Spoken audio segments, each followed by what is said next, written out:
بارزانی و بزوتنەوەی ڕزگاری خوازی کورد. نووسینی مەسعود بارزانی. بەرگی دووەم 1958 بۆ 1961. کورد و شۆڕشی چواردەی تەمووزی 1958. چواردەی تەمووزی 1958 بۆ ئەیلولی 1961. بەشی حەوتەم. پارتی و حیزبە کوردستانی براکان.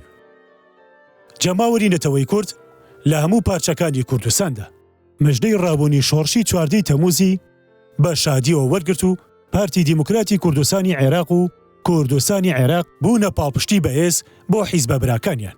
ئەوسا ژماری حیزبەکان لە کوردستان وەکو ئێستا زۆر نەبوون. ئێران و سووریا حیزبی دیموکراتیان هەبوو. لە تورکیاش ساڵی 1965 پارتی دیموکراتی کوردستان دامەزرا کە پێشتر ڕێکخراوێک بوو سەر بە پارتی دیموکراتی کوردستان لە عێراق. بارزانی هێمایەک بوو بۆ هەموو پارچەکان و قسەی دەڕۆی. پاش گەڕانەوەی بارزانی بۆ عێراق تێکۆشەرانی کورد لە هەموو پارچەکانەوە ڕوویان تێکرد. لەلایەن بارزانی و پارتیەوە پشتگیری کران و یارمەتی دران. عێراقی چواردەی تەمووز بوو بە پەناگەی بێترسیان. بەندی سێم لە دەستوری عێراق کە ددانی بە مافەنەتەوە یەکانی نەتەوەی کوردی عێراقدا ناوە ڕۆڵەکانی نەتەوەی کوردی لە پارچەکانی تردا هاندا هیوە و ژیانی تازەی کردنەوە بەبەردا.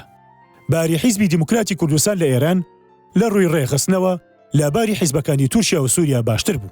ئەوەش بەهۆی ئەزمونەکانی پێشووی کادرەکانی سەرکردایەتیەوە کە لە مێژەوە حیزبایەتیان کردبووە هێشتا کاریگەری کۆماری مەهاباد هەرما بوو.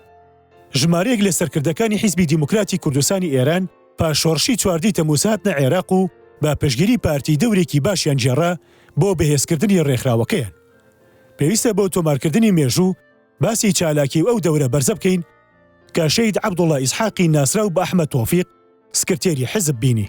پەیوەندی برایانەی لەگەڵ حیزبە براکانی تردا دامەزراند و باشداریکی چاکی لە شۆڕشدا کرد. یەکەم کەس بوو چوو بۆ بەیروت و دانا ئادەم شمیت یەکەم ڕۆژنامەنووسی بێگانەی لەگەڵ خۆیدا ساڵی 1962 هێنایە کوردستان و دانگوباسی شۆڕشی ئەیلولی ڕاگەاند. هەروەها ژمارێکی زۆر لە ئەندامانی حیزبەکەیان بەشداری شۆڕشی ئەیلولیان کرد.